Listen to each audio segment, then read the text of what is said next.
Okay, so historical criticism. So historical critical readings of the text. Use a variety of methods to determine what actually happened in history, rather than trying to find a divine meaning in the text itself. Okay. So there's a little syllogism you could say about an Enlightenment understanding. Every account that's irreconcilable with the known and universal laws that govern events is unhistorical. So a syllogism is if the first two premises are right, the third one has to be right. Every account in which God disturbs the natural course of events is irreconcilable with the known and universal laws that govern events. Well, if you grant that one, then every account in which God disturbs natural course of events is unhistorical. So apply that to the Bible, and a whole lot of stories in there can't actually have happened, right? So historical criticism basically it's often defined as this. Criticism, your skepticism towards your sources. So don't just accept them at face value. You're critical. You have some skepticism. Analogy, present human experience limits what can be seen as historical. Do you see miracles happening today? Well, how could they have happened back then if they're not happening today? That's kind of like that.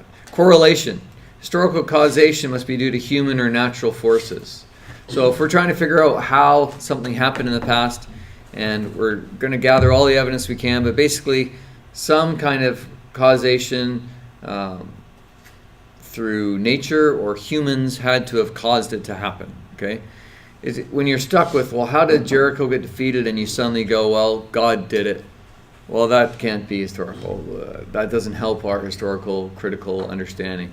It has to be something. It might be an earthquake, maybe some explosives. No, not really. No, but something happened that has to be able to explain through human or natural factors, and that's an historical critical approach. Historical critical approaches kind of bracket out God out of the conversation. And to be fair, I can see why they do that. So thinking maybe not about the Bible so much, but say we're going to study what happened in the world wars, and we're trying to figure out how this battle was won or lost or something. If we're kind of getting an impasse and we're not sure, why did this one take it? And we just say, well, God did it. Well, there goes the whole enterprise. Like, how do we know? We can't measure that, and it defeats the purpose of the whole thing. I've even read one believing scholar say, but this is the way it works. I do believe God can interact in history, but if I start inserting God everywhere I have a historical problem there, then what's the point of the study of history? And we can't verify it, we can't figure it out. So it's kind of a closed system, historical critical method in that sense. Now when we come to the Bible, remember skepticism towards sources was one of the first points. Well, what about the Bible? Where did we get it from? The book of Genesis. What's it made up of? We need to figure out what sources were used. And early work on Genesis actually often assumed that Moses wrote the book of Genesis. But they were interested in figuring out how he wrote it. Moses wasn't alive for any of this time period, right? He doesn't get born until Exodus. So how did he know any of this stuff? Well, he must have used sources. He must have relied on sources. And so source criticism is one of the early approaches, critical approaches to the Bible after the Enlightenment period. And it's an approach that seeks to discover literary sources of a document. And largely they assume the Bible underwent a lengthy process of growth and composition. Oral and written. So a lot of it goes back to oral tradition, oral sources, but also written sources that all been incorporated together. So they look at a text in the Bible to discover evidence of sources. I was going to get us to look at the flood, but because I packed up my office this year. We don't have any offices. I left all my flood puzzle pieces in my office, so I can't get them. Anyway, many people look at the story of the flood, and if you have a Bible and you can look at the story of the flood real quick, we'll see if we can figure it out without me having the pieces to show you. I just realized last night that I didn't have them. Look at the story of the flood. So Genesis chapter 6, and they often one of the chief examples outside of Genesis 1 to 3, which we're going to look at in more detail, of source critical conclusions comes to the story of the flood. They note that there's two names for God used, Yahweh and Elohim, and then there's a lot of repetition in the flood story that they think if you look at these different sets of words and separate the verses that contain them, you actually get up two different flood stories that kind of go through the whole narrative in the Bible. And so they isolate them and argue that there's actually two sources that have been used here, and then the editor put them together to create the biblical account. So where it says Yahweh was upset because of the wickedness of the earth, there's another verse that has Elohim talking about the corruption of the earth.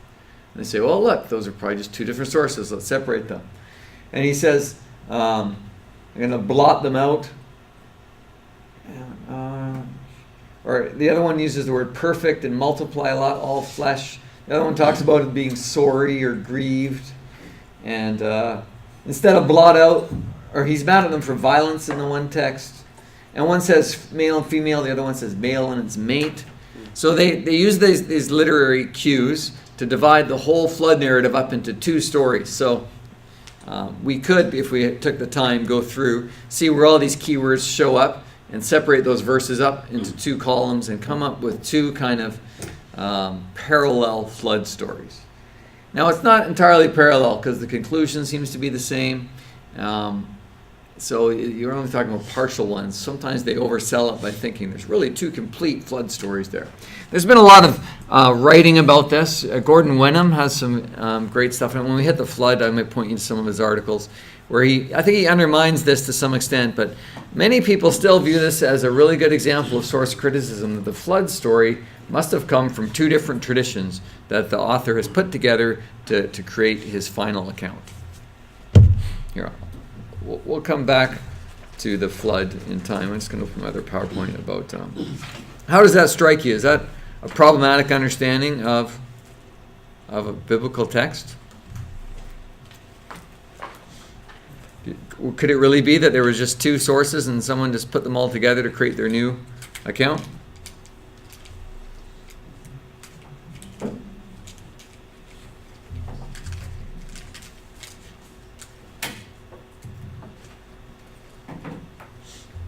Where's my other slide? Sorry, I'm in trouble here. Well, we're going to talk more about source critical approaches in the context of where we got Genesis. So I'll come back to that. This is kind of that Enlightenment approach, this skepticism to sources, trying to figure out the sources for a text. I'll come back and survey some of these scholars in just a few slides here. But first of all, we'll talk a little bit more about issues of authorship. Yep. This is getting off topic, but you're talking about two different sources, and you're referring, I'm thinking, to Hebrew sources, but there's also the whole Babylonian Epic of Gilgamesh. Yeah, so we'll talk about that too, whether we should say that's a source or kind of a shared cultural background. Here they're talking about there must have been two Hebrew traditions, one that preferred the name Yahweh, one preferred Elohim, and that these two Hebrew traditions were eventually woven together into a flood narrative. That's kind of a standard historical critical approach, source critical approach to the flood story that was dominant, especially in the 1900s, early 20th century. The consensus has fallen out a little bit. But what about Genesis? I was always taught in church that Moses wrote Genesis. When you read the book of Genesis yourself, you'll find Moses is never mentioned. So why do we think Moses wrote it? Well, did Moses write anything? Well, let's look at all these verses. Could you raise your hand if you'll read one of these? Exodus 17:14. I want to read that one. Okay. Exodus 24:4. Got it. 34. Exodus 34:27. Okay. Numbers 33. Got that one. Deuteronomy 31:9. Got that. 31:22. Someone else. Got that one. And 31:24. All right. When you get one of those, if you could just read it. These are all I believe all the parts of the Pentateuch that talk about Moses writing something. Exodus 17. Then the Lord said to Moses, "Write this on a scroll as something to be remembered, and make sure that Joshua hears it, because I will completely blot out the name of Amalek from under heaven." Okay, so there Moses is writing something. What's he writing? Well, it's a scroll, and he's referring to a story, Amalekites being beaten. Okay, so something to do with defeating the Amalekites. Any other? Someone got another one? So Exodus 24, Moses then wrote down everything the Lord had said. Okay, so he's written down a lot of stuff that God said. It's not exactly clear what it is, but it seems to be the words of the Lord. Okay, what else we got? Exodus 34, 27 and 28. Then the Lord said to Moses, "Write down all these instructions, for they represent the terms of the covenant I am making with you and Israel." Moses remained there on the mountain with the Lord 40 days and 40 nights. In all the time he ate no bread and drank no water. And the Lord wrote the terms of the covenant, the 10 Commandments, on the stone tablets. So he wrote down the words of the covenant, the 10 Commandments. So clearly, according to the narrative, Moses is writing down some of the words of God, the law. All right, someone got, what's next? Numbers? These are the stages of the people of Israel when they went out of the land of Egypt by their companies under the leadership of Moses and Aaron. Moses wrote down their starting places stage by stage by command of the Lord, and these are their stages according to their starting places. So he kind of wrote a travelogue or an itinerary, the stages. So he recorded some of their journey. It says Moses did write that. So there's something else that seems to come from Moses. What do we got in Deuteronomy? Deuteronomy 31:9. So Moses wrote down this law and gave it to the Levitical priests who carried the Ark of the Covenant of the Lord, and to all the elders of Israel. Okay, so he wrote what? He wrote down this law. Law. Okay. Or the covenant. Okay, so we've had several references to them writing down laws and covenant. What's 22 say? Someone else had that So one. Moses wrote this song the same day he taught it to the people of Israel. So he wrote a song. Yeah. 24. Let's see right there. After Moses finished writing in a book the words of this law from beginning to end. Okay, so he wrote the words of the law. Okay, so just taking into account everything it says, if Scripture is telling us the truth, Moses did write stuff down. Seems to be he wrote some stuff down that becomes part of the Pentateuch, because that's where we find the laws and the covenants, the stages, the journey, the Song of Moses, lots of things there. But just judging from these verses, is there anything that should suggest he wrote the entire Pentateuch? Could it imply it, maybe, though? Yeah? Well, we did have a few kind of broad, vague references that wrote down all the words of the Lord. This law from beginning to end. That sounds pretty big, but yeah? Isn't there stuff in Kings as well, where it talks about like the law of Moses or something like that? I don't know. Mm-hmm. Going off the top of my head. We'll get to those in a second. So these are ones where it actually talks about Moses doing writing in the narrative. Yeah. As I understand it, the Hebrew language wasn't invented till after the Exodus. And then Moses was raised in the house of the Pharaoh. So he was raised in an Egyptian context. So then I'm wondering, what did he write? How would he have written? Would he have written in Egyptian? Well, it's a good question of the origins of some of the languages, how ancient some of them were. Hebrew is an ancient language. Aramaic even more so, and the Hebrew alphabet seems to have derived from the Egyptian hieroglyphs. So they would have. The Egyptians never had an alphabet, but they'd have pictures for different things. And they took some of these pictures and they created an alphabet. So Aleph is the first Hebrew word, which is actually supposed to, the original ones, if you look at the oldest ones, kind of look like a cow's head, because Aleph in Hebrew means cattle as well. And so there's all these types of things all the way through. it was originally a picture, but it became an alphabet sound, so then they only needed 22 characters. It did derive from there, and if he was raised and highly educated, Aramaic was a widespread language in Mesopotamia as well. Like it was kind of like the lingua franca for a lot of the area. So it's reasonable he would know some Semitic languages and could have written in them. But no one ever argues that we have the autographs, the original copy. But it's not always as clear as you might think as to what version of the language we're speaking. The earliest texts we have from the Old Testament are written in what they sometimes call a Paleo-Hebrew language. It doesn't look anything like the Hebrew that you might learn if you study Hebrew with us. And that's because it was an early phrase. And then, of course, they never wrote vowels down.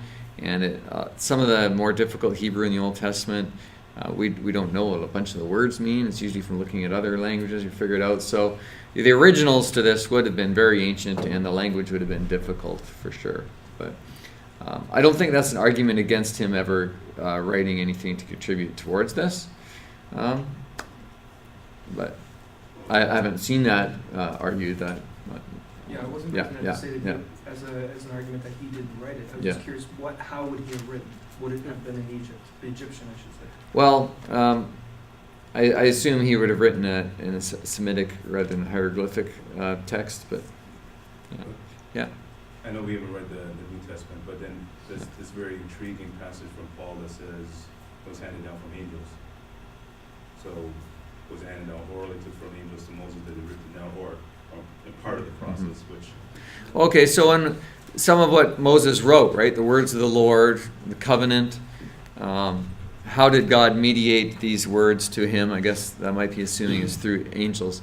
But never do we have a text there saying that he wrote like Genesis, for one thing, or everything that's in the Pentateuch, right? Like the story of his birth, and as Moses is talked about in the third person. Like it wouldn't strike you as that Moses must have written this. Let's look at the New Testament references, and then we'll look at some of those references to the Book of the Law in the Old Testament as well. But could someone get the Mark one? Mark 12? Got it. Luke 16. Luke 24. Got that one? What's the next one? Acts 15. 2 Corinthians 3. John 1:45. Got that one? And John 5:46. You want to get that one? And Romans 10. Sure. Whoever wants to go, you can rock, paper, scissors, shoot. No, I'm just kidding. So if you have one of those, feel free. Mark, anyone got the Mark one? Mark 12? Mark 12, yeah. Teacher, they said, Moses wrote for us that if a man's brother dies and leaves a wife but no children, the man must marry the widow and raise up offspring for her brother. Okay, so there it says Moses wrote, for us. right? Wrote So- for us. He wrote. Now, who's saying that? In the Sorry? who's saying that in that story in Mark? The Sadducees. So the Sadducees are saying Moses wrote. So at least at the time of Christ, there's a tradition that the Sadducees and probably the broader Jewish community believed that Moses wrote. Now, it's talking about a law. We already have a tradition that Moses wrote some of the laws. But before we use it as a proof text that Moses definitely wrote the whole Pentateuch, we do have to also be aware of the speaker. This is the speaker's perspective. But let's see what Luke 16 says. Abraham replied, they have Moses and the prophets, let them listen to them. Okay. And who said that? Jesus. Jesus. Okay. He says they have Moses and the prophets. Let them listen to them. So, what is he talking about? Moses and the prophets. From this statement, would we conclude that Moses must have written The law, all the law. all the law? The law? Okay. And the prophets? Well, we'll come back to that. What's Luke 24? Anyone got that one? Then Jesus took them through the writings of Moses and all the prophets, explaining from all the scriptures the things concerning himself. Okay, so this is where Jesus explains how the Old Testament speaks about him. He says, from Moses and the prophets. Very similar kind of phrase there. Now, the Old Testament in Hebrew tradition is divided into 3 sections. There's the law, or Torah. Then there's the prophets. And the prophets section in Hebrew tradition includes the historical narratives as well. So, Joshua to Kings. And then also the writing prophets, Isaiah, Jeremiah. And then the third section is just called the writings. So there's 3. There's the law, prophets, and writings. So when you refer to the Old Testament, they'd often say law and the prophets, or law and prophets and writings. Well, and the first book in the writings is the Psalms. And sometimes the Psalms is referred to as David. So sometimes they'll talk about the Moses, prophets, David. Those are the 3 sections, so saying the whole Old Testament. So when he says Moses and the prophets here, it could be a way of referencing a chunk of Scripture. We'll come back to that. What's the next one we got on here? Acts? For the law of Moses has been preached in every city from the earliest time and is read in the synagogues on every Sabbath. Say the law of Moses, is that what you said? Or what did you say? The law of Moses. Law of Moses, okay. So clearly the law is associated with Moses. How about 2 Corinthians 3? Even to this day, when Moses is read, a veil covers their hearts. So how do you read Moses? Obviously you don't read the person, but you're reading. What is Moses there? Is it the Old Testament? Is it the law? Is it the whole Pentateuch? Something like that, right? He's obviously associated with the body of literature. What's the next one? Is that John? Yeah. Philip found Nathanael and told him, "We have found the one Moses wrote about in the law, and about whom the prophets also wrote, Jesus of Nazareth, the son of Joseph." Okay, so there we go. Again, Moses wrote in the law. Yeah. John 5. If you believe Moses, you will believe me, for he wrote about me. Right, so Jesus is saying he wrote about me. And Romans, hopefully that's the right I one. think 19. Sure. All right, split it up. Look at that. Verse 5, Moses writes this about the righteousness that is by the law. The person who does these things will live by them. So Moses writes, yeah. And then verse 19 of chapter 10 says, but I say surely Israel did not know the day. First Moses says, I'll make you jealous by that which is not a nation. By a nation without understanding will I anger you. Okay, so NSAD. Moses, sorry, what? Oh, and I say NSAD. All right, okay, yeah. All right, so we definitely have Moses being associated with a body of literature. Maybe saying he wrote laws. Still, I don't see any of these as definitive saying that Moses wrote the whole Pentateuch as we know it, especially not Genesis. The book of the law of Moses is referenced in the Old Testament. There's got a couple verses up here. Joshua 1 says, "Be strong and courageous, be careful to obey the law my servant Moses gave you. Keep this book of the law on your lips." Or 2 Chronicles 25 says, "They acted in accordance with what is written in the law, the book of Moses." So the book of Moses. Now even Jewish tradition doesn't call any of those books named Moses, but the Torah is known as the books of Moses. On that day, the book of Moses was read aloud and hearing the people, Nehemiah 13:1. So clearly a body of writing was connected to the figure of Moses. But should we take those references to conclude dogmatically that he must have written the whole Pentateuch? So for some people, this is a statement of orthodoxy, pretty much. If you don't think Moses wrote it, it shows that you're a theological liberal or a non-believer or just outside of an acceptable range of interpretation or something like that. Well, let's look at some examples of what sometimes they call post-Mosaica. Some verses in the Pentateuch that don't seem like they could have come from Moses, okay? Someone want to look up Exodus 6? Got that one? Deuteronomy 34:5? Yeah, you got one. 34:10?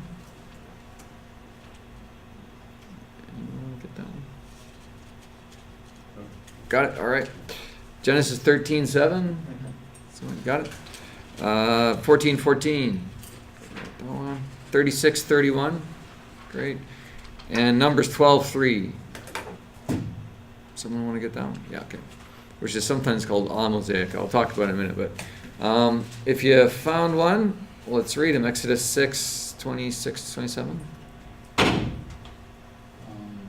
It was this Aaron and Moses to whom the Lord said, bring the Israelites out of Egypt by their divisions.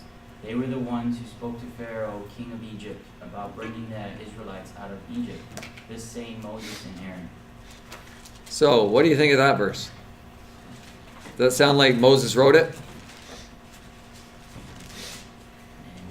Did everyone catch it? So it's like, this is the same Moses and Aaron that did this. They said this. This is the same Moses and Aaron. Just doesn't read like Moses would write that, right? It seems kind of odd. So just giving it a reading on its face value, it just doesn't seem like it would come from Moses. How about Deuteronomy 34:5? And Moses, the servant of the Lord, died there in Moab, as the Lord had said. And Moses died. Do you think Moses wrote that? Now, he was a prophet, so could he have written it? It just doesn't seem like he could have written it. You usually don't write the account if you're on death. Okay, I did have a student once who thinks that, yeah, God just inspired him, he wrote it, and then he died.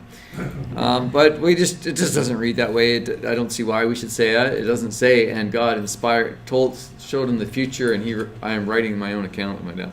What's 34:10? Since that time, no prophet has risen in Israel like Moses, whom the Lord knew face to face. Do you think Moses wrote that?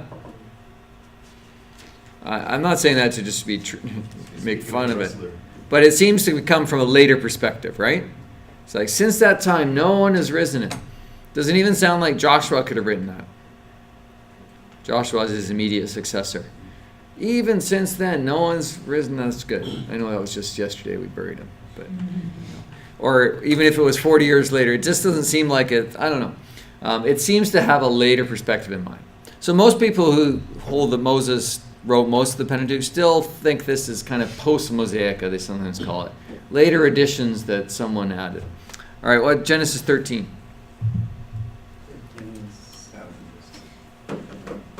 And Caroline arose between Abram's herders and Lot's. The Canaanites and the Perizzites were also living in the land at that time.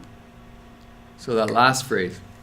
The Canaanites and the Perizzites were also living in the land at that time. Does that reveal a later perspective? When were the Canaanites no longer living in the land? Do you know the history of Israel? After Israel comes into the land and kicks them out or kills them, whatever happens there. So then they take over the land, right? So then the Canaanites and the Perizzites are no longer there. So if it's writing, at that time there were still Canaanites in the land, it seems to be written from a time period when there was no longer Canaanites in that area, right? So did Moses ever see the promised land even? Right? So it couldn't have come from Moses because the Canaanites were still in the land when Moses was alive. Moses never even comes into the promised land, right? So it's very clear post-Mosaica. How about, was that 13? 13:7. 14 then. Someone got that one? Can't remember. When Abram heard that his kinsmen had been taken captive, he led forth his trained men, born in his house, 318 of them, and went in pursuit as far as Dan. Went as far as Dan. What's wrong with that reference? What's Dan? Promised land, isn't It's what? it? Wouldn't that be in the promised land? It's in the promised land, yeah. And Dan is the name of one of the Israelite tribes, right? And it only gets named Dan after Dan, the tribe, goes there. It was previously called Laish. So this seems to reveal a perspective of a writer who's living in the land after that area is called Dan. You see what I mean? So it wouldn't make sense to come from Moses. They haven't even gone into the land and allotted the land to the various tribes, so the section that becomes Dan. So 36, 31. These were the kings who reigned in Edom before any Israelite king reigned. All right. These are the kings that reigned in Edom before there was even any Israelite kings. So to write that, what's the natural time period you think that person must have been living in? After the after there were Israelite kings, right? Otherwise, why would you say that, right? So it seems to be the writer who wrote that was living in a period when there either was Israelite kings or there had been at some point Israelite kings. So the kings don't come around till Saul, way after the time of Moses, right? So it's got to be post-Mosaic. And Numbers 12:3. Mosaica is not necessarily post, but it would be something that just doesn't seem like it could come from Moses. It would be kind of awkward. But this is a great one. Anyone got Numbers 12:3? Now Moses was a very humble man, more humble than anyone else on the face of the earth. Seems unlikely that he would say that, right? If he was indeed the humblest man, he's going to record it, right? So it's kind of a funny one, but seriously though, it seems to be more evidence that Moses probably didn't write that. So in the end, what do we say about this evidence? So some who still hold that Moses wrote the Pentateuch admit that these verses generally must have been added later. Okay? Question for the ones that are like time reference, they seem better support. But for the ones that we say like, oh yeah, this would be kind of awkward. Yeah. Moses wrote that. Is that comparing it with other ancient literature? Like this is just not how they wrote. Because sometimes it feels like, oh, that's how we would never write like that. Right. Which that doesn't seem to be good. Yeah, maybe that's not the strongest one, but it sounds like someone who's the most humble person wouldn't record it and say he's more humble than everybody in the world. That's all. But like the time ones are very clear, but maybe the other one isn't as clear. But so this post-Mosaica, most conservative scholars who still want to see Moses as being responsible for largely the whole Pentateuch admit that these little verses must have been added later, maybe to update it. So if you're writing a story about Abraham pursuing someone as far as what we know as Dan, you just call it Dan so that the audience knows where we're talking about, right? So if I was saying, and they chased the criminal all the way to McMaster University, and that's around the area they caught him, and this took place before there was a McMaster University. If I just say the area of McMaster University, you'll know where I'm talking about, right? So it could just be some kind of updating, but it couldn't have come from Moses himself. So, but Tremper Longman here writes, he says, the post-Mosaica, that is these kinds of things we just looked at, may be only the tip of the iceberg, even though they're usually acknowledged by people who hold to the Mosaic authorship. But they establish a principle that later inspired editors and redactors can contribute to the writing of the Pentateuch. So he's argues that if we're going to admit that these post-Mosaica can come from a later redactor, then is there really a problem if lots of it came from another redactor or another editor? So editors and redactors kind of saying the same thing.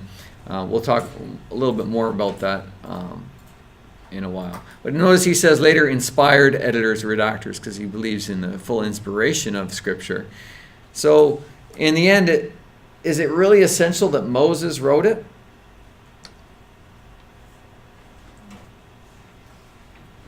And I don't mind if you say yes. I just want us to think about it, and I'm not out to kind of berate or belittle your opinion if that is the case. I used to hold very strongly to that because that's what I was always taught, and I was always wary of someone who didn't say that they were basically undermining Scripture. Is there a sense that we can't trust Scripture as much if Moses himself didn't write it? I guess it depends. Depends. I mean, if you mean right in the sense of the operationalize of the actual process, then I guess it's no. But if you're reading in terms of a global, at the end of the day, all this process is attributed to me, that would be a yes. I say this because I work in government, and when a minister writes out something, it's like, no, I wrote it, but it's signed by the minister, right? Right. Give an example, and the process that it goes through many policy wonks and written in wordsmith and redacted, Right. and finally the minister says, okay, it's good. And then when you get that letter or whatever's spoken on television, it's gone through like 30 people, right? Right, yeah. So even today, composite authorship is pretty common, right? Yeah. Now, the Scripture doesn't actually ever claim anywhere that Moses did write the whole thing. It's not even like signed at the end, Moses, or like I wrote all of this or something like that. But so composite authorship is standard today. Every novel or book you read, they didn't write every word there. Editors helped them out and contributed to it. And so that shouldn't really be a problem for us, and especially since Scripture doesn't ever say, Moses is even mentioned in Genesis. Why should we think he definitely wrote all of Genesis? Now there was a movement in about canonization that how could we tell something with Scripture was partly if it was attributed to an identifiable prophet or apostle. So in some of the discussions about New Testament books, which of the Gospels are written by apostles? Does anyone know? If you know New Testament stuff. Anyone here study New Testament stuff? Matthew, is he a disciple? How about Mark? No. Luke? No. John? Okay, so we got Mark and Luke are problematic then for that principle. So there's early church tradition that Mark was Peter's interpreter. So a lot of the early church fathers talk about how Mark kind of basically wrote for Peter. And Luke's associated with the apostle Paul, right? They're tight. So they're kind of like those Gospels are right because they're associated with an apostle. So similarly in the Old Testament, who wrote the book of Job? Job? Job's an Edomite. Theodore of Mopsuestia said no. It doesn't even appear Job wrote Job. But there became a tradition that Moses wrote Job because you want to associate that book with a known prophet, someone who's credible, right? Who wrote the books of Samuel and Kings? Did Samuel write Samuel?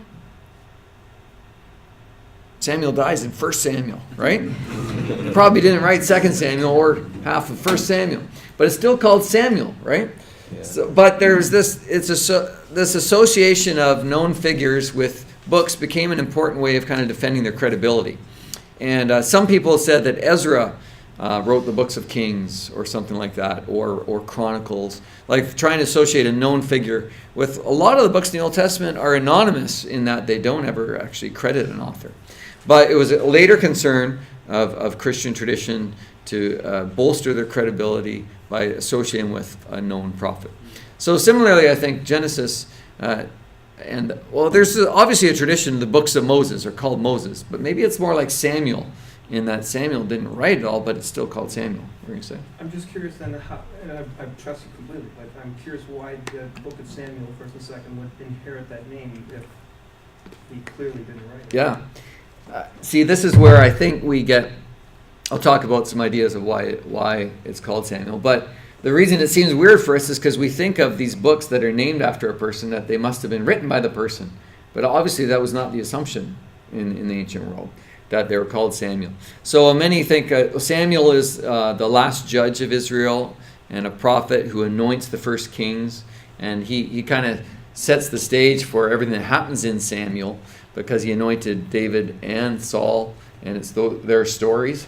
It's usually associated with something like that, that's why he's kind of the kingmaker in that he anoints those two kings, and it's called Samuel.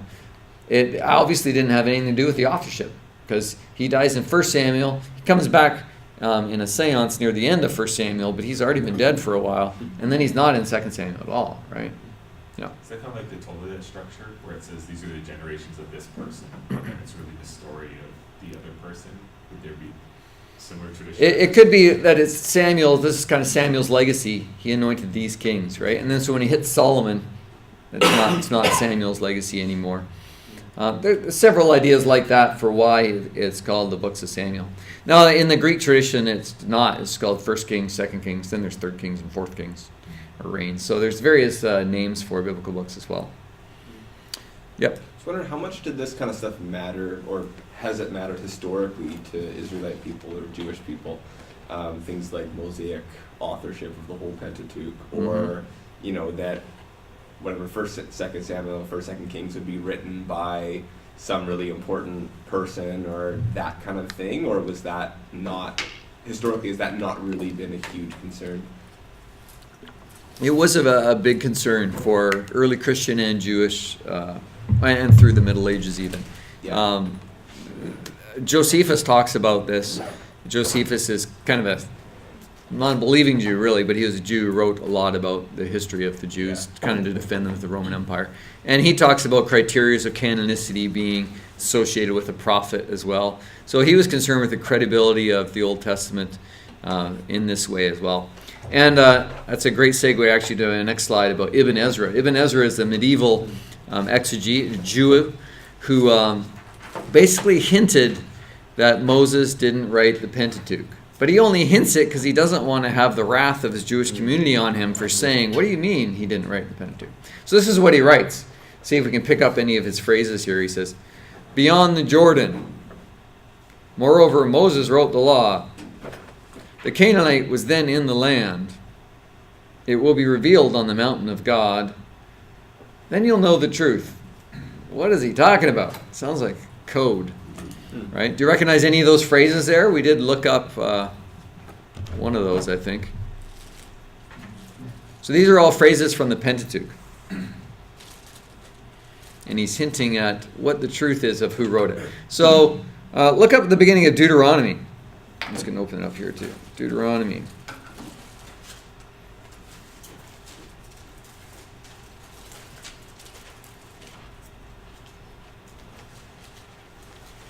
Someone want to read Deuteronomy 1?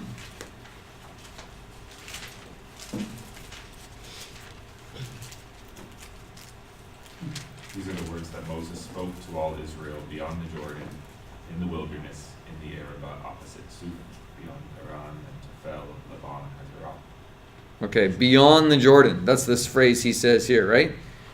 What is that hinting at? That the book of Deuteronomy was written in the promised land, right? So they were beyond the Jordan at the time. So that seems to hint right there, Moses didn't write it because Moses never crossed the Jordan, right? So Ibn Ezra is saying, look, beyond the Jordan, Moses couldn't have written it. Moreover, Moses wrote the law. So it says he wrote the law, and it has Moses in third person talking about it. The Canaanite was then in the land. That's kind of like the one you read. The Canaanites and the Perizzites were then in the land, right? This is basically a hint. Moses couldn't have written it because there always were Canaanites in the land. It will be revealed on the mountain of God. This comes from the Akedah, or Genesis 22, where the ram is provided to save Isaac from being killed, right? And it says, so revealed on the mountain of God, Mount Moriah, which is the Temple Mount later. Seems to be coming, that statement seems to be written at a time when there's this tradition on the Temple Mount, God reveals himself. Yeah. So I keep referring back to the one scripture that I just read, Mark 12:19, right? Where it says the Sadducees asked the teacher, Moses wrote the law, but then they quoted Deuteronomy 25:5. Yep. Right? Yep. So in that case, do people just say that the Sadducees are wrong in saying that Moses wrote the law, or? Does that mean he wrote the whole book of Deuteronomy? No. Because obviously a lot of what we looked at comes from Deuteronomy. The Song of Moses says so, he recorded it, right? No, I know. So Yeah, that's yeah, what I'm trying yeah. to understand is they're like, okay, Moses wrote 1 to 25, and then from 25 on, I'm making this up. Yeah, yeah. But like from then on, it's not really sure who wrote. Well, usually they don't think he wrote the beginning because the beginning one is beyond the Jordan. Yeah. Right? So what is that Moses wrote laws and they're recorded in Deuteronomy, but it doesn't mean he wrote the whole book. That's generally how. They said that's okay. Because what it says he wrote, it is can be within these books. He could have been a source for it. So Ibn Ezra hints at this in his writings, but doesn't come out and say it because he was probably would be in trouble with his own tradition, the Jewish tradition. So, ways that a literary work can reach its final goal. Going back to kind of history of interpretation here. So, all that to say, and I don't want to stop any conversation if you want to about Moses writing the Pentateuch, and we can come back and reflect on it. Your paper will talk about the documentary hypothesis a little bit, but my position is all Scripture is God-breathed. And it doesn't matter whether it was Moses or someone who wrote Beyond the Jordan, the beginning of Deuteronomy, that we trust that God inspired the people who wrote the Old Testament and the New Testament whether he was an apostle or not. We trust the Gospel of Mark, right? Whether the Gospel of John has composite authorship, the disciple Jesus loved. And then at the very end, there's this little bit that says, and we know his witness is true, right? In the last chapter. Seems to be there's maybe another level there. Someone else contributed to John. Whoever wrote it, we trust that it is what God wanted us to have. We trust the canon, and that God inspired not only known named prophets, but unnamed prophets and editors to communicate and to reveal himself to us. That's my position. You don't have to agree with me, and I'm happy to see whatever you're going to write on that paper. But now I just want to introduce now kind of a critical, what became the critical consensus on the authorship of the Pentateuch, and we can come back and talk some more about it. So different ways that you could end up with a literary document. Documentary method. That is, the Pentateuch could be made up of different documents that were written. So there's this book of J or whatever, EDP, and they were brought together and put together in one form. Or there's the fragment method, that basically the author or the editor took a bunch of massive fragments. You wouldn't even call them documents or books on their own. Also, there's the idea of a supplementary method. The supplementary method is that there was kind of this initial lump, maybe the way you were describing Deuteronomy 1 to 25, and then it was supplemented by others. Supplemented.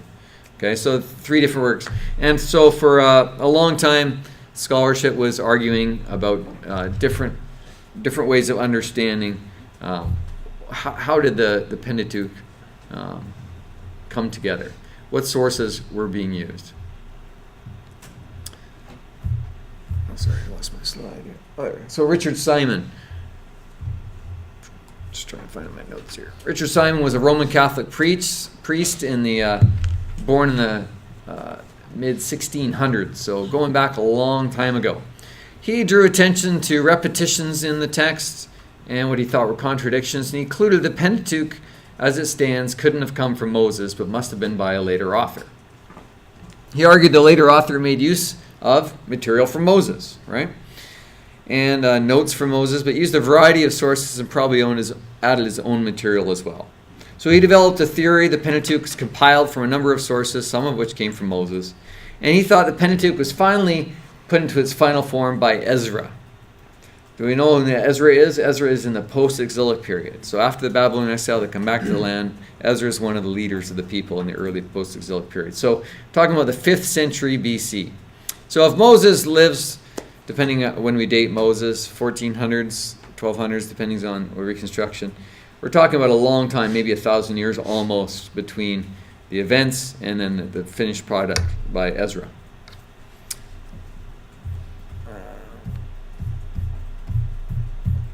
we go. Thomas Hobbes. Hobbes, in his book Leviathan in 1651, he was a deist philosopher. He argued the Pentateuch was also, by and large, the work of Ezra. It's interesting how they're still picking a known figure from the past, right, to figure out who wrote it. But although he said the sections that explicitly are ascribed to Moses probably came from Moses, so he didn't even argue against that. Baruch Spinoza. Spinoza in 1670. He was traditionally trained by a rabbi, Ben Manasseh, Ben Israel, and he actually ends up getting excommunicated for his radical views, so they did care about these kinds of things. He argued that Ezra compiled the Pentateuch and all the books through to Kings. So all the way to Kings. He thought it was the work of Ezra, and Ezra used a variety of sources. He thought some ancient written material came from Moses, but he says, quote, Ezra did not leave the sources unaltered, but fitted them to his own time, unquote. In other words, he's emphasizing that even if sources were used, the editors, the redactors, they would shape them in a way that helps the point to their work, okay? They didn't just see, oh, this is a source, I'm going to use this exactly the same and not change it. I'll change it as necessary so it fits in with my work, which is kind of a principle of most redaction criticism now, that they think redactors shape their sources somewhat. Sorry. Yeah. I didn't understand why Ezra is the person. Right. Why Ezra? Why Ezra? Well, why not? No. Well, that is an interesting thing about all these early reconstructions. They looked for an historical person.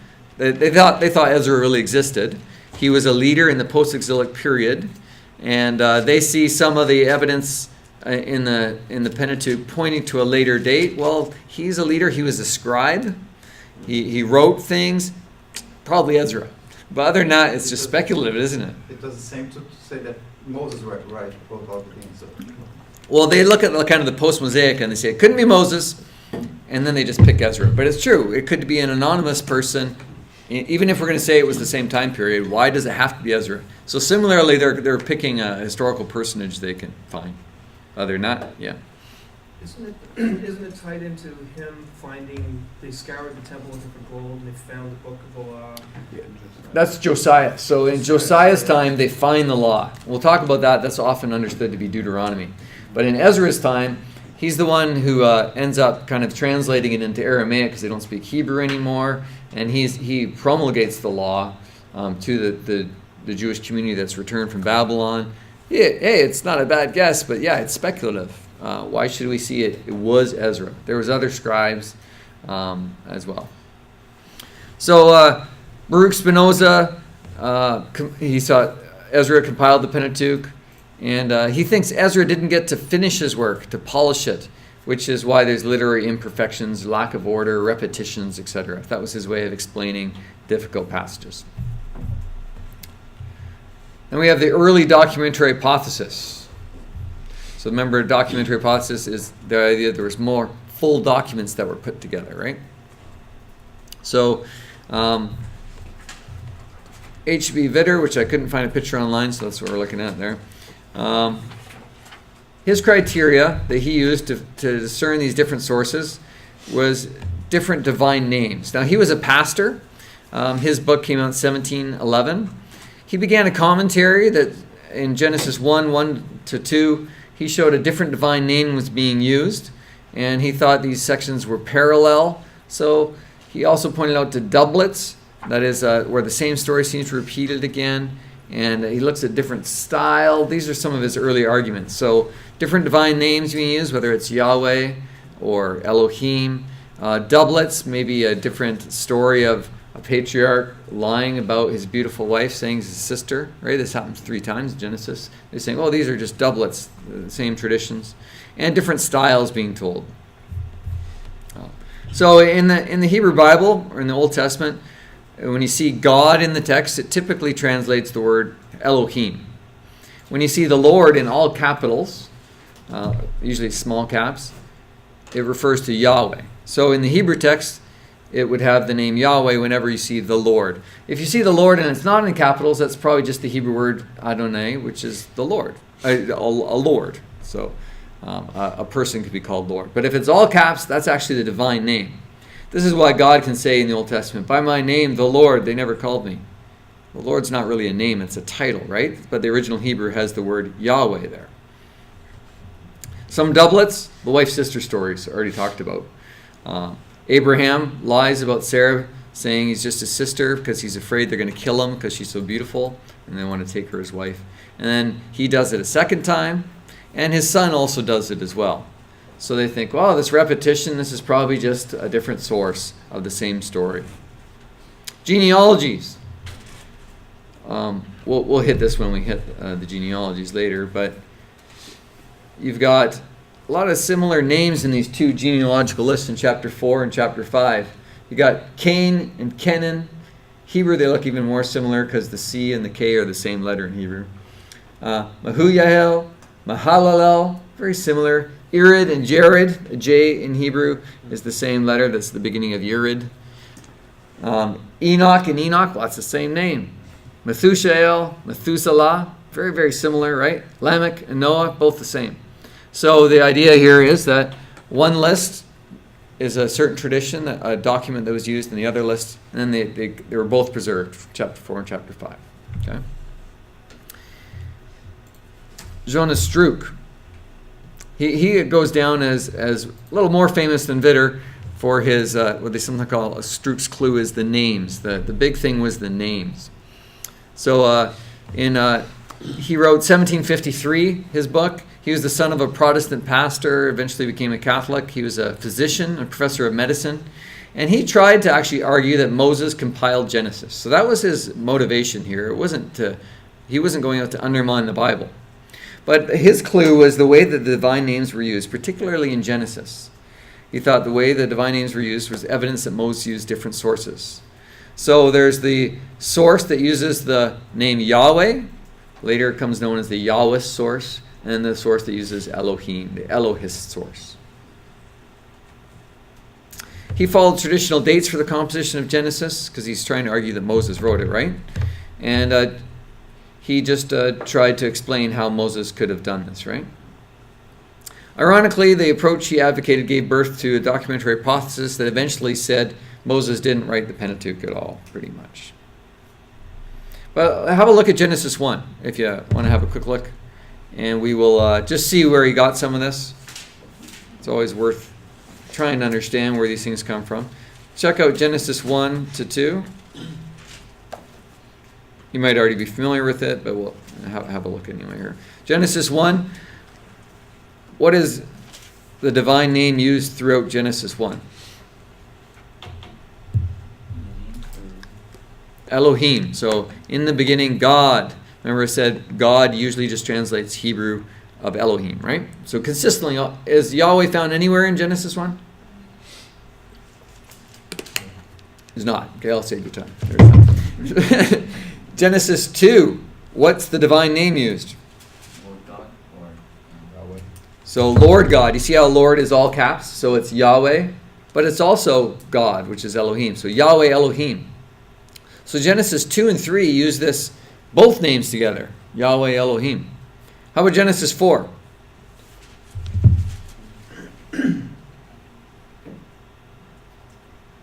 just Lord. Just Lord, which is Yahweh, right? How about Genesis 5? Jump ahead to 5. God. We got Elohim there. Okay. So Genesis 5, on the day God created humanity. All right.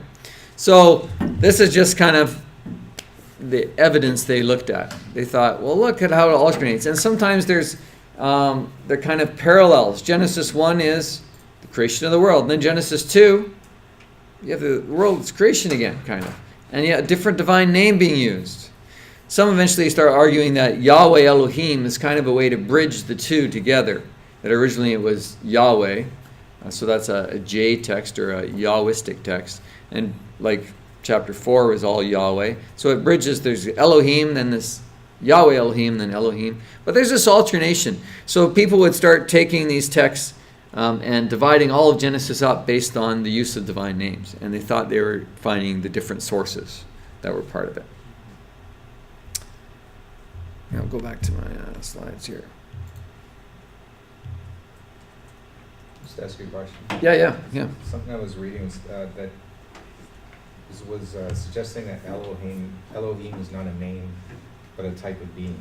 So it's like there's Elohim is an unembodied spirit, and Yahweh is an Elohim, but not all Elohims are Yahweh. Right.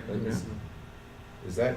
Yeah, in some ways Elohim, all the false gods in the Old Testament are called Elohim too. Right? Other Elohim. Like, don't go after other Elohim. So it really, God is not a proper name, but Yahweh is. So Yahweh is Elohim, the God. And the scripture eventually makes it clear he's the only God. Yeah. And Samuel, in that seance episode, he's referred to as Elohim as well. Mm-hmm. And so it can be a divine being or something like that. Like the old lady who does the seance freaks out and says, and he's like, what do you see? I see a Elohim coming up out of the ground, but it's Samuel. Right? Mm-hmm. Yeah. So, maybe because the way that we define words is just it's captured so much conceptually, but is it in those ancient times? Is it as much as the narrative that helps define what that name is, versus just a propositional statement saying Elohim, this means the transcendent one, then less of a Greek way of maybe rationalizing these terms, where you have to actually define its understanding based on the context. Yeah, it's Elohim is actually the plural of El, God. So when it says other gods, it says Elohim, but Elohim there means gods, plural. So usually Elohim means plural. But the Elohim, when it's the true God in the Bible, is the subject of singular verbs. So it's clear the author is meaning one God. So if there's a group speaking in Hebrew, just like in English, the verb inflects a bit to show whether it's a singular speaker or a plural speaker, right? But God, the true God in the Old Testament, is called Elohim, which is a plural term, but he's the subject of singular verbs. So it's clear it's talking about one being. So some say it's the plural of kind of superlative, that he's the God's, he is the supreme God, something like that, right? So the ultimate, just like Adonai, he comes to be used of God. Adonai is actually kind of the plural. It's this superlative plural of Adonai. So he's the ultimate God. Yep. So in Genesis 1, when it says, "Let us create humans," is create in the singular? Let me check that out after. Let me see. I think so. Here, I'll check it right now. I got my Hebrew to open here. I think that's what Walton, I think, argued that. I think So where is it? Down 26, is it?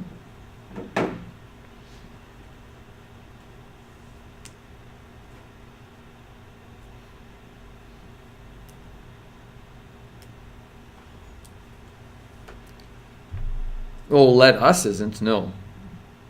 But God said is singular, but he's saying let us do this. That's obviously the plural. That's why we get that in Hebrew. Is that what you meant? The us part? Because there, Elohim would be a plurality. But it seems like he's addressing someone else, because it's a singular verb saying, and God said. He said. One person God said. But what he says is he's addressing someone else. Let us create. Yeah. So create is plural. Let us make, yeah. So we'll come back to that, and what is this let us language, and that maybe today we'll see how we get on here. But for sure we'll address that. So divine names, Moses in Exodus 3 says to God, "Suppose I say to the Israelites, what's God's name? Who sent me?" He says, "Tell them I am who I am." And God says to Moses, the Lord God of your fathers, God of Abraham, God of Isaac, has sent him to you. So here he is. Yahweh is the all caps there in 15. The Elohim of your fathers, right? So it seems Elohim there is not really a name. So some have critiqued this hypothesis in the end, in that Elohim's not really a name. So what are you saying there's these two different names? Exodus 6:2 is a key text. God says to Moses, I am the Lord. That is, I am Yahweh. I appeared to Abraham, Isaac, and Jacob as El Shaddai, God Almighty, but by my name, Yahweh, I did not make myself known to them. Now, if you look back in Genesis, did the patriarchs know him as Yahweh? Is Yahweh mentioned back there? That is the Lord in all caps. It is. It's frequently found in the patriarchal narratives. So what do we do with this text? Here God says, those old patriarchs, they didn't know my name. I'm revealing my name to you now. Well, wouldn't it be it's just because it's written after this fact? Right. So then the person who wrote it obviously I shouldn't say implement, but referred to use that name, I guess? Yeah, so this seems to be that the divine name's not actually revealed till the time of Moses. So when you have all these texts that don't use the divine name, maybe they're more ancient, or like Genesis 1. Genesis 1 doesn't use Yahweh, it just says Elohim, right? So a lot of the early work on this source criticism argued that Genesis 1 was, the Elohist text was the oldest text. The Germans call it the Grundschrift of the Pentateuch narrative. And then, so when they divided Genesis up by names, these scholars would say, well, this is the Elohist text, this is a Yahwist text. They'd split them all up. But once you hit Exodus and they're revealing the divine name, you couldn't do that anymore. Because, hey, everybody knows the divine name from that point on, right? So you can't divide up the rest of Exodus is easily through these different texts. So it was actually largely a focus on Genesis in the early narratives. So here, we'll come back and talk more about it, but Eichhorn, sometimes called the father of Old Testament criticism. And he argued more about the, here, I'll just go with my notes, about the documentary hypothesis. In 1780 to 83, he wrote some important books. He took Strouk's observations of divided Genesis all the way up until the divine names revealed in Exodus, and he called the Yahweh source, you'll see this in text, the Yahweh source is called J. Now this is because in German, Y sound is with a J. So they sometimes will even write Yahweh with Jawh. Okay, so it's known as J. So if you see that, you'll know why now. It's the Yahweh source. And E is called the Elohist source. So they start labeling the sources like this. He believed that two documents existed and were brought together by a third editor. And so he looked at the two different sources' style, and he characterized them as differently. Looked at their content, contrasted their styles, which in the day started to add proof to people as to, okay, I can see this really was a document. This was a separate document. If you pull them out and look at them separately, oh yeah, maybe they are. At first, Eichhorn assumed Moses was the compiler, used these sources, but then later he ends up changing his mind, arguing an unknown redactor compiled the work. He suggested the redactor took material from one source, then another, and then in order to make a more complete account, he supplemented it himself. Genesis 2-3, that has that double name, Yahweh Elohim, he thought was a self-contained piece that belonged to neither J nor E, though it was closer to J in affinity. No one, like I said, took it past the Exodus after the revealing of the divine name. It's mostly all in Genesis. Now, conservative scholars at the time opposed this. They thought the criterion of divine names was based on not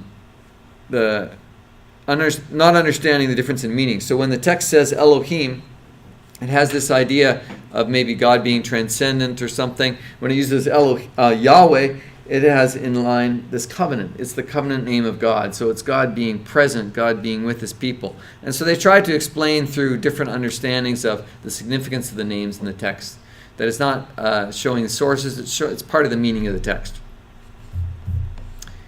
Another guy, Carl David Ilgen, and in 1798 he tried to reconstruct the documents that underlie the Pentateuch.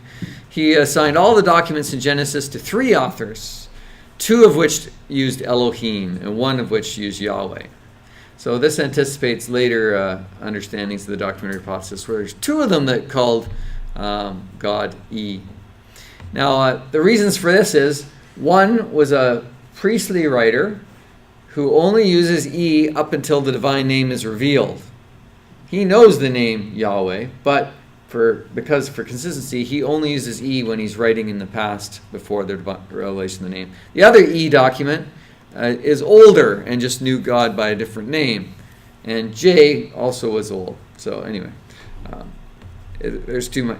I was going to show you this, if I can get this to work here. Let me see if I can open this. Just so I can show you, there's something here with the way the Bible uses names. If I can get the program to open here.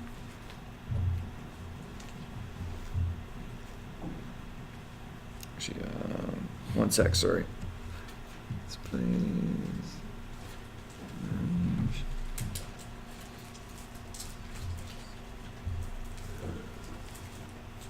Okay, how do I get rid of that? Okay, here. So I'm going to look up word. So this is Elohim. See God. Look it up. If we look it up in just the Psalms.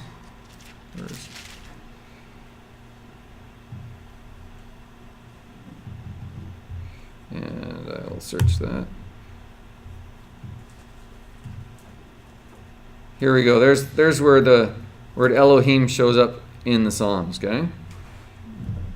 Alright, okay. Let's see if I can make this work. And then we do Yahweh, the Lord God, in the Psalms. Can you see what just happened there? Maybe not. I should have changed these colors. So, it's just too light in here. But you see how this is redder maybe than the rest? So in the Psalms you have Elohim is very prominent here, and then pretty much it's Yahweh everywhere else. But there's this big chunk in the Psalms here that seems to use the word Elohim almost exclusively. So scholars sometimes call this the Elohistic Psalter. I don't know if you ever heard of that. The Elohistic Psalter. It looks better when you can see the color. Sorry, it's not very clear. But it's very interesting. What's my point with this here? Let me just go back to...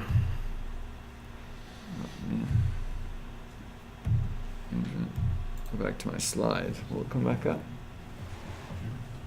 Almost.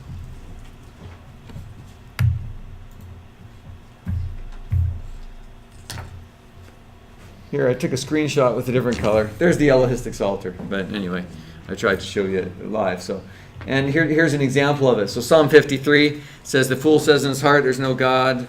God looks down on heaven and the sons of men. But look at Psalm 14. It says, the Lord looks... it's almost the same. The fool says in his heart, there's no God. They're corrupt. The Lord looks down from heaven. Or down here, they don't call on God. Don't call on the Lord. So it seems to be almost the same psalm, but one prefers Elohim, one prefers Yahweh, right? Just as an example that this seems to be a thing sometimes in the Old Testament, okay? Well, I'm not saying this proves the documentary hypothesis, but it's not unreasonable to think there may have been some kind of distinction in the use of the divine name. I don't know if you know the Jewish tradition and why we have Lord in our Old Testament instead of Yahweh. The commandment to honor or not take the name of the Lord in vain, one of the 10 Commandments. In order to avoid doing that, the best way to do it is to never take the name of the Lord, that is Yahweh, because the command says Yahweh. So Jewish tradition ended up avoiding the use of the term Yahweh. And even in the Hebrew text, when the word Yahweh comes along, they didn't put in the vowels for Yahweh, but they put in the vowels for Adonai, which means Lord. So there's this Jewish tradition of whenever you see the name Yahweh in the text, you say Lord, right? And we follow that same tradition in almost all Christian translations of saying Lord. So there's this distinction.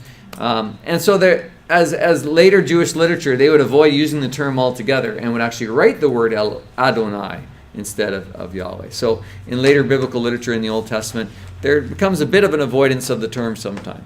So there was this consciousness of the sacredness of the name and a preference in some areas to use Elohim over Yahweh, etc. Yeah. Has this hypothesis been established on other grounds other than the two different names?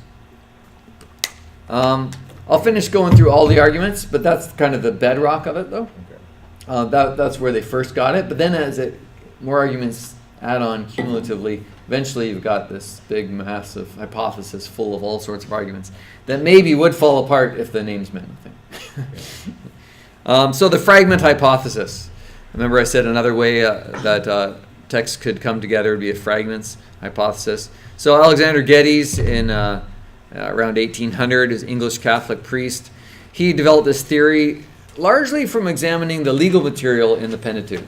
Now, all those laws, like you can see how you start to think, oh, maybe there's a whole bunch of fragments, not just 3 or 4 main documents, but there's a lot of. It gave the impression they were just fragments originally independent of each other.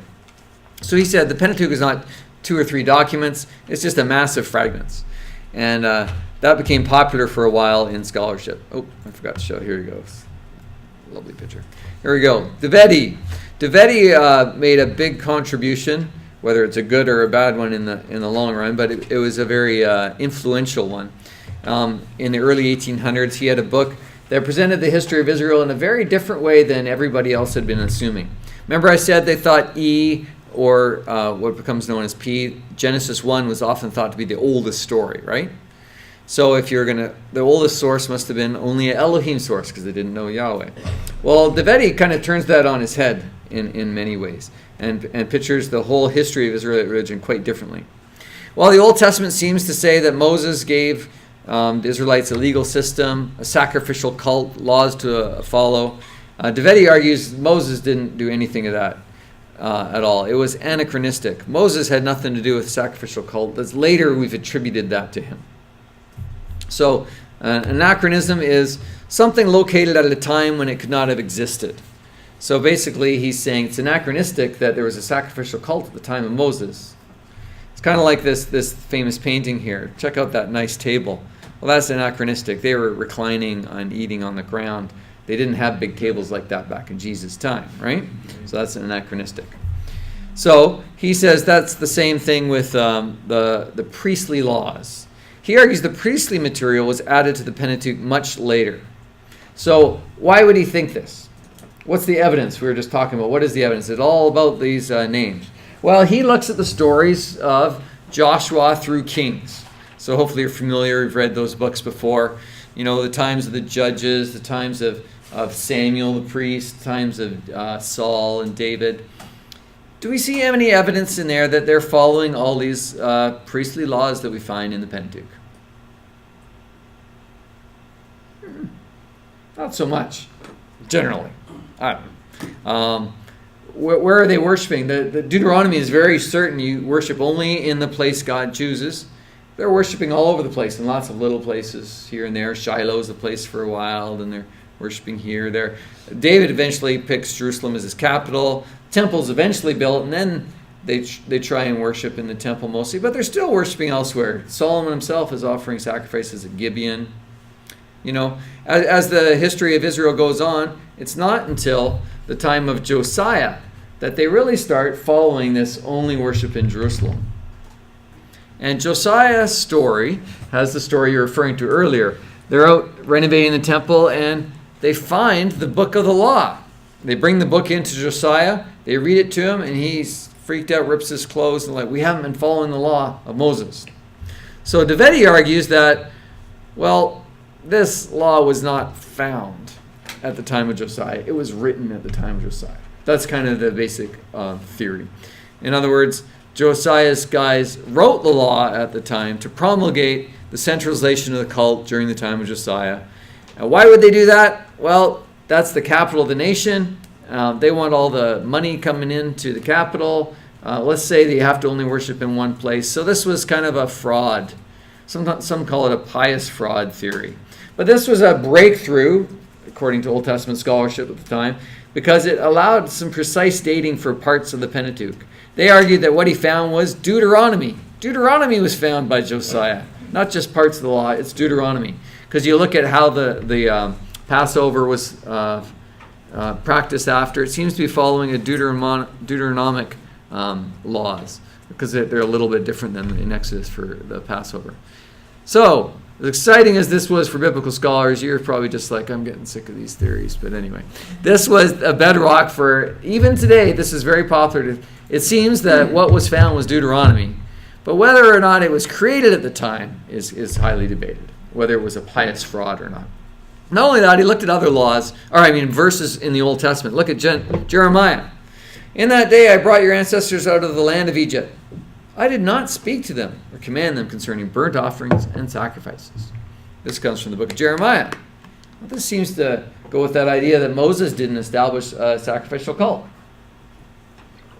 But he said, obey my voice and I will be your God. You'll be my people. Walk in the way I command you. It will be well with you. Anyone got the NIV on that one? Jeremiah 7:25. Can you read it?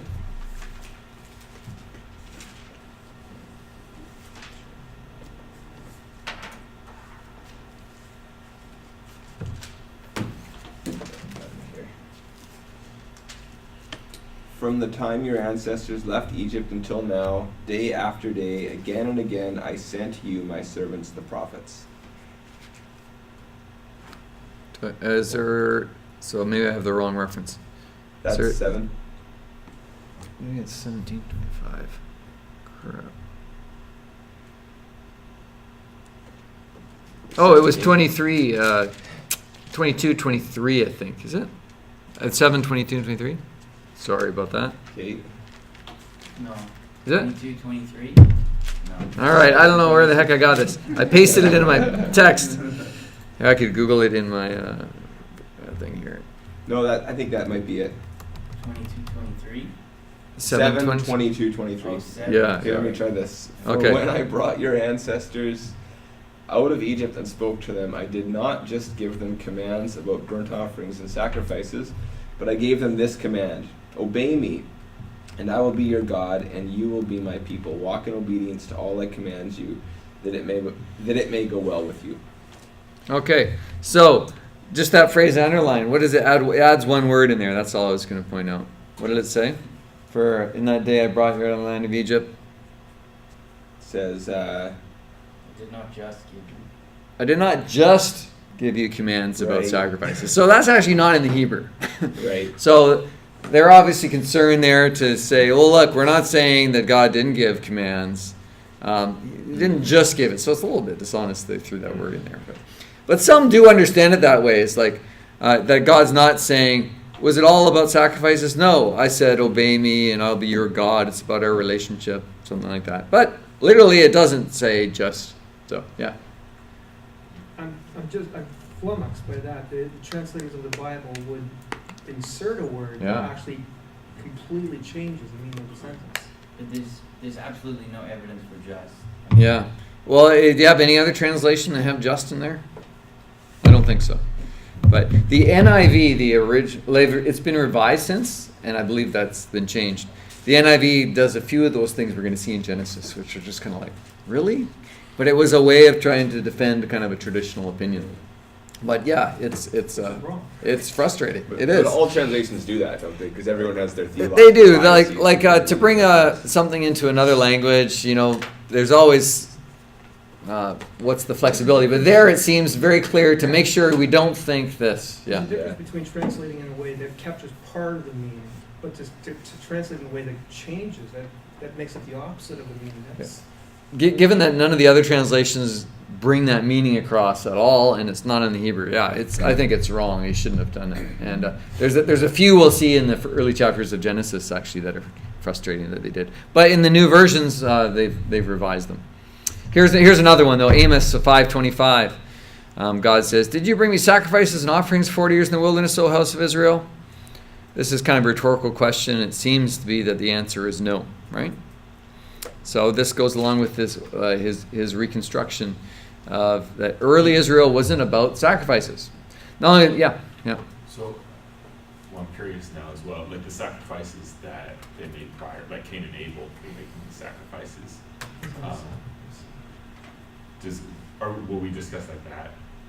Oh yeah. So here this verse is saying in the wilderness they weren't doing sacrifices, where it seems to be that's when they got the law and started doing it, right? But the sacrifice obviously predates the law of Moses. Yeah, Cain and Abel, we already got sacrifice going on. It seems to be something that is assumed by the ancient Hebrews, and people were sacrificing in other cultures as well. So this is just all. Now what I'm doing here is I'm trying to go through and show you all the arguments, okay? I'm not actually trying to necessarily convince you about the documentary hypothesis, but I'm trying to do a thorough presentation so you can at least know what's going on here. They also point to the prophets that seem to have this anti-cultic bent in them. Micah 6, "With what shall I come before the Lord?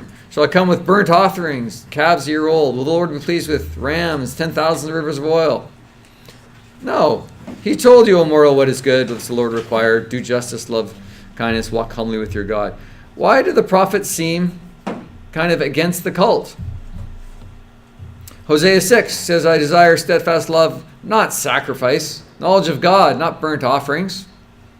Well, we see that in there. Isaiah, "What is the multitude of your sacrifices, says the Lord? I've had enough of burnt offerings, rams, fat of fed beasts. I don't delight in the blood of bulls, lambs, or goats. When you come before me, who asked this from your land? Trample my courts no more. Bringing offerings is futile. Incense is abomination." Wow, sounds like God doesn't want sacrifices at all, right? Well, Davidi also looked at the book of Chronicles. So, zooming in. We already talked about how Joshua to Deuteronomy didn't show them following the law that much, right? But what about the book of Chronicles? Do you know the book of Chronicles? Book of Chronicles tells a lot of the same stories you find in Samuel and Kings. But it's definitely more concerned with following the law and the priestly laws. Some people have thought the book of Chronicles is a Levite, or most people do, because of his concern with the Levitical laws. So Deveti argued, well, Chronicles is not historical. Samuel Kings gives us the actual historical picture. Chronicles written in the post-exilic period, back when the law had then been written. See? So he's saying at the time of Moses there was no law. Once they came back to the land and Ezra was around, that's when the law is written. And so they rewrote the history of Israel and threw the laws in there to show that the law was ancient. And they wrote the Pentateuch at the time and attributed the law to Moses. Okay? He said early on in Israel, this is the way it was. There was complete freedom of worship. As among the patriarchs and the Homeric Greeks, God's open heaven was his temple, each meal a sacrifice, each festive important event a festival, each prophet, king, and father of a household was without further qualifications a priest. So he was very influential, Deveti, with evidence I just showed you. There's this anti-cultic sentiment in the prophets. He reads the history of Israel in a way that seems to show there's no law until the Chronicles, says Chronicles was basically not historical. So the way we should understand, look at David. David wears a priestly garment when he's dancing before the Lord. David wasn't a priest, but that's okay. You know, kings offer sacrifices. All sorts of things were going on that weren't part of the law. That's because the law wasn't given back then. And cult becomes more complex as time passes. This is one of their presuppositions. So the Ark, the Ten Commandments might have come from Moses' time, but the rest of it, all these laws and all these little things they have to do with all this cult, this must have come on later as cult got more and more complex. So this ends up being, we're left with these sources so far. Someone had already said there was 2 E sources, but we got the Elohistic source, the Yahwistic source, and now we have a Deuteronomy source, which is D. And that is the book of Deuteronomy that was found during Josiah's time. Okay. One more, I won't spend long on that, but the supplementary hypothesis. Remember I said a book could also just be there was a main part and then it was supplemented. Well, Ewald was a German scholar who argued for this, and he was a student of Eichhorn. But he argued that the oldest passage was E, like in Genesis 1. It was later supplemented with Yahwistic passages. But the basis of the Pentateuch was the Elohistic work. And he was fairly influential, but it never really had as broad an influence as the documentary hypothesis. Franz Delitzsch, you might be familiar with some of his commentaries. He was an evangelical commentator.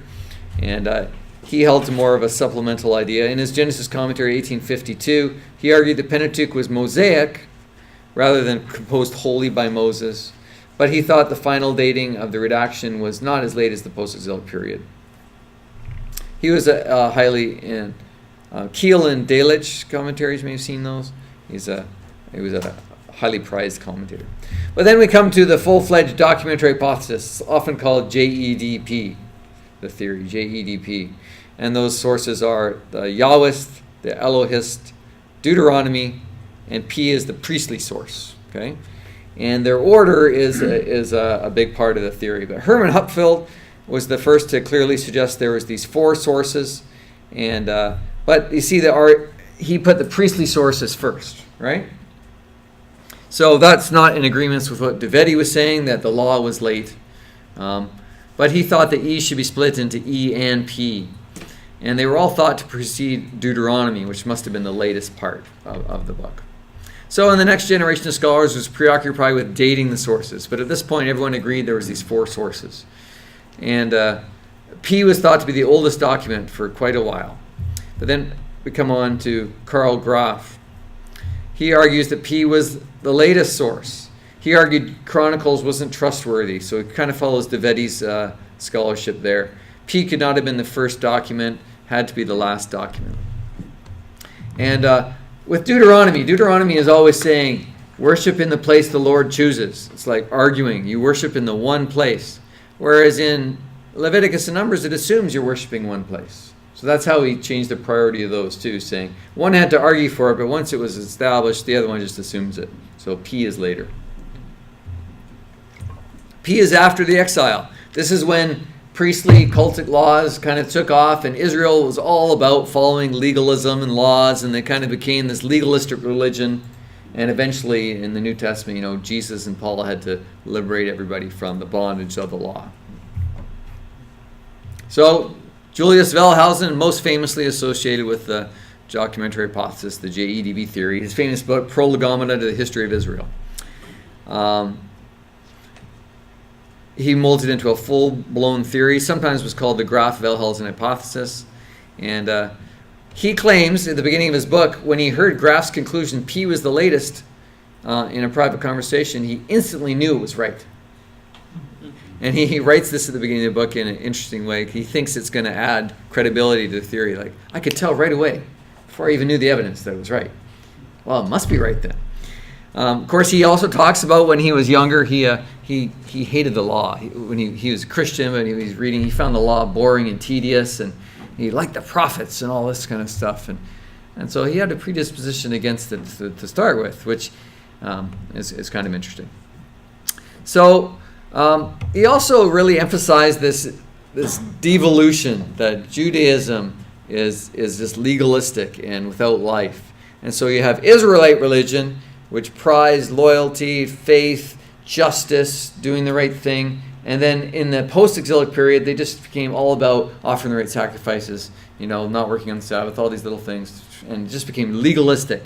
And so when Jesus comes around in the New Testament, and John the Baptist, and then Paul, finally it blows it up and no, it's not about the law, it's about grace.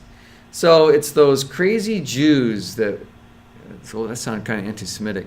Well, that's what they've been accused of. Okay, this was all happening in Germany, kind of near the turn of the century in the 1900s. There was a lot of anti-Semitism around, and Julius Wellhausen and people in Germany at the time are often looking back. We're seeing there's a bit of an anti-Semitic bias to this approach as well. But this became the dominant approach to understanding the authorship of the Pentateuch for a long time. And later they start trying to figure out exactly the dates where they all appear here. This might be kind of hard to see. So J is the oldest one, the Yahweh source. So they're dating it sometime. It was usually dated around the time of Solomon. So if David dates to around 1000 BC, it's usually thought that J was written in the Solomonic kingdom at the peak of its power.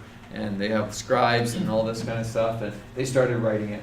The Elohist source, a little later, and then J and E were combined together sometime around here. And Deuteronomy is dated to the time of Josiah, right? That's the bedrock time for it. And then it's not until exile, it says exile there, it's kind of hard to see, sorry, that the priestly source comes into power. You see Ezekiel's a priest, full of priestly cultic imagery. And in the post-exilic period where it's all about following the laws, they were all put together, JEDP, and that became the Torah. So it's in the post-exilic period that this all came together. Not only that, they mapped it out pretty much. Where were these even written? So J and D come from Jerusalem. E is thought to be Israelite. Remember, there's two nations, Judah and Israel, for most of their history. P, well, I got it way over there because it's pretty much in Babylonian exile it was written. So then they've mapped out the times, they mapped out where they came from, everything. They pretty much knew it all. It's amazing how much they figured out. Just like Ezra, though, being named as the author seemed speculative. In the end, this becomes very speculative. Like, well, why should we think that it was the time of Solomon that was written? Why should we think this? The only one that has some decent argumentation is Deuteronomy, because there is a story of the book of the law found. Seems like it was Deuteronomy. But it's claiming it was already written before.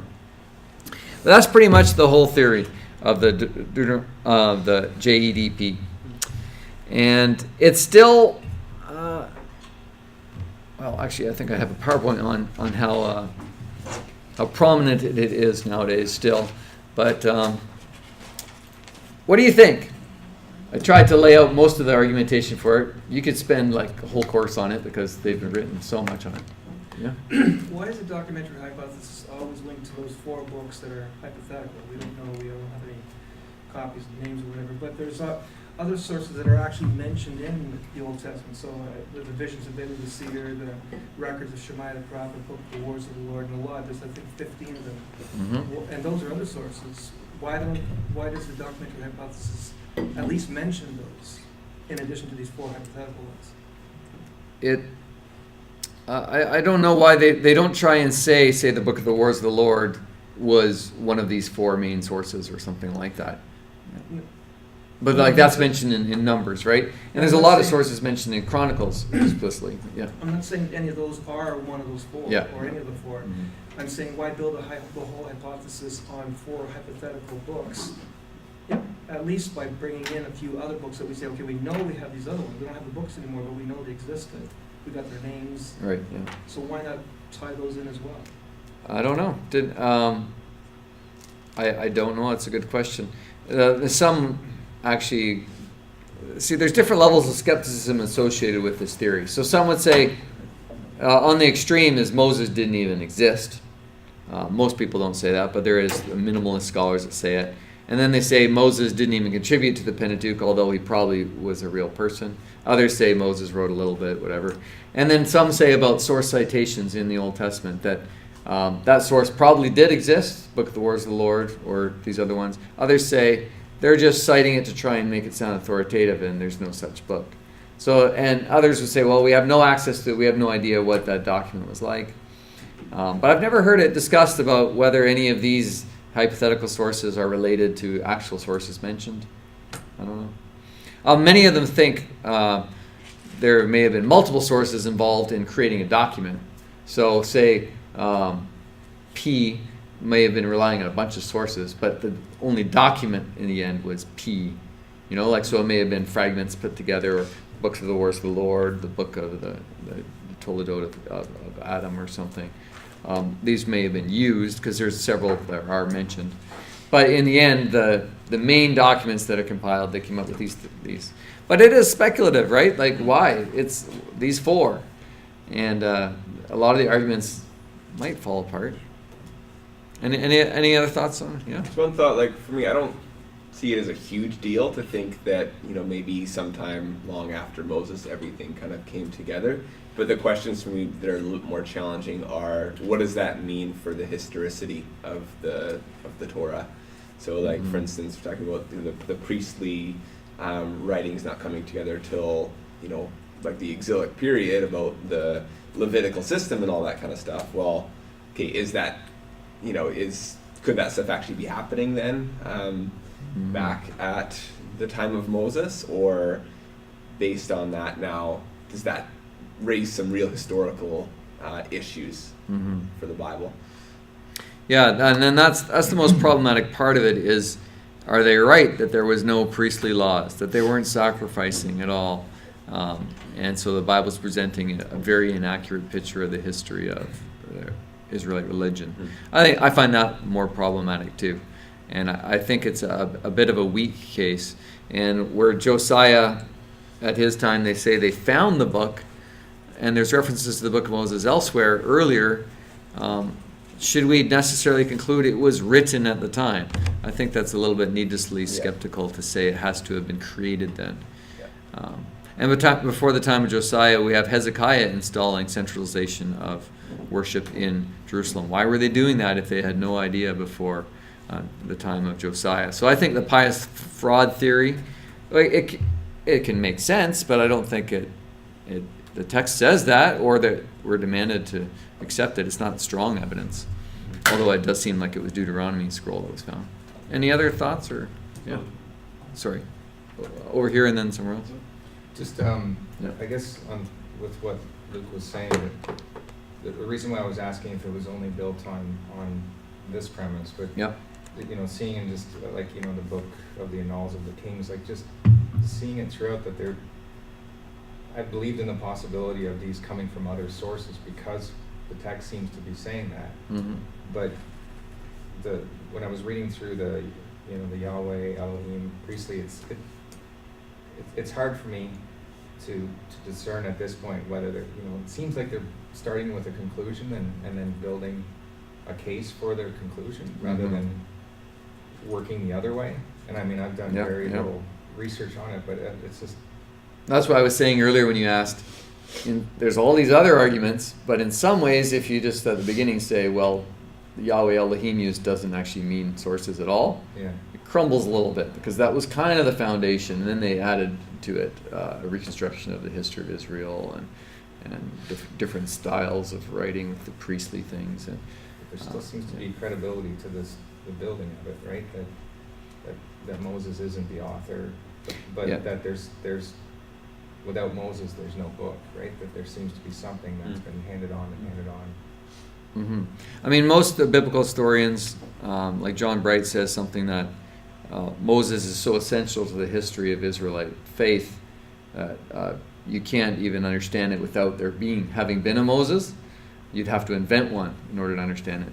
The only ones who argue Moses doesn't exist at all is minimalist scholars, and they actually, I've seen them in print say, well, that's exactly what we're saying. They did make him up because there was no Moses, but they're a small minority, and they basically argue everything in the Old Testament is pretty much fabricated and not historical. Is there a comment over here? Yeah. I was saying that, there's a possibility that the cultic elements were elaborated on, but then you have First Temple, the Solomon's Temple, which is linked to the Tabernacle, which is then, I would presume, linked to Moses.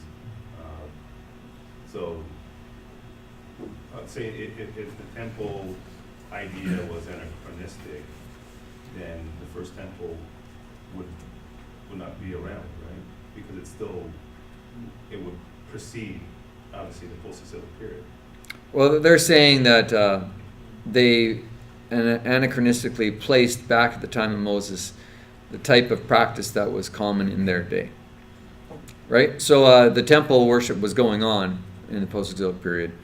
And they assumed that back then they must have had to do that, or they wanted to place it back in the time of Moses. So they made up this little tabernacle, this moving thing that moved around. Julius Wellhausen makes fun of the tabernacle idea, as if they had this little temple that was a tent that they just moved from place to place. But this is just them trying to make the temple be back in Moses' period. But how does it link to First Temple, Solomon's Temple? The Solomon's Temple is somewhat a blow-up scale of the tabernacle. That's what I'm trying to say. But there was no tabernacle. The temple was the temple. That's what he would argue. Okay, and that there's other temples found in the ancient Near East with a similar tripartite construction or layout as the Jerusalem temple. Temple worship was widespread. It's not. It doesn't have to be based on a tabernacle. The tabernacle is kind of like this mini tent temple that moves around, but they made that up. That's what he would say. But at least that gives you these 600, let's say 500 years, right? Because Solomon's Temple is what, 900? Yeah. Yeah, so, and Moses, presumably was what, 1200? So 300, so you still have, I guess in saying if you want to make an argument that there's something closer to the time of Moses than the latter, being more invention of the post-exilic age, right? Yeah, and there was temples that were sacrificed. I don't buy the reconstruction of Israel, by the way, that there was no sacrifices back then. I think there's some interesting verses there, and there's definitely anti-cultic sentiment in the prophets, but there's also ones that seem to acknowledge the legitimacy of the cult as well, that is sacrificial. It's just that in all those contexts, when you read them, it's usually that Israel, you're following all these laws, but you've forgotten justice, you've forgotten loyalty to me, and I don't even want to hear your music. It's so annoying. Just do the right thing, right? So there's a lot of hyperbole in the prophets and stuff. It doesn't seem to me there's anything in the prophets that say, literally, no more temple worship, no more sacrifice. The prophets don't say it. But pulling these one verses out here and there, it can look like, oh, wow, the prophets really were against it overall or completely. But I don't think that was the case. And I think they found later analogs in ancient Eastern cultures now of tent shrines. So actually, Wellhausen's characterizing it as kind of foolish has been undermined now. Yeah. But isn't there, even going back to the Genesis account, some have debated that God didn't even prescribe the sacrifice of Abel, and that was more of a cultural appropriation, or God condescending to their cultural proclivities. Yeah. And that Cain's obviously sacrifice was an issue of not a sacrifice of a non-animal, but the quality of that sacrifice. So I guess to say that if someone's arguing that it's post-exilic, the cult practice, there's some argues that I guess that Yahweh didn't even prescribe for that, but yet still was practiced. Versus Yeah, I mean, even Davidian in his Reconstruction, remember he said, every meal's a sacrifice, everyone's a priest, or every father. So there was still sacrifice going on. And he gets that sometimes because in the Old Testament when they kill an animal to eat, it's the same word as to slaughter for sacrifice. And he just said, their argument is that all these little priestly laws, all these hundreds of laws you see in Leviticus, they weren't really following them, even though they were sacrificing. But it wasn't, there was no focus on the cult and laws like later. So, was there other hands up? It was my hand, Yeah. but it's kind of similar to what he Yeah. was talking about. My understanding of just the whole sacrificial thing in Genesis is that, again, it's kind of what he touched on with the whole culture Right. of like it was a part of them already, but I Sure. guess it was more like in our context now that it was being developed, if that makes sense.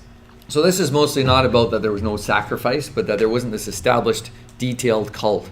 That was what all those laws. Moses didn't give those laws. Some of them would even say Moses gave the Ten Commandments and some, but not the horde of Levitical laws that you see in Leviticus. That's the main argument. Yeah.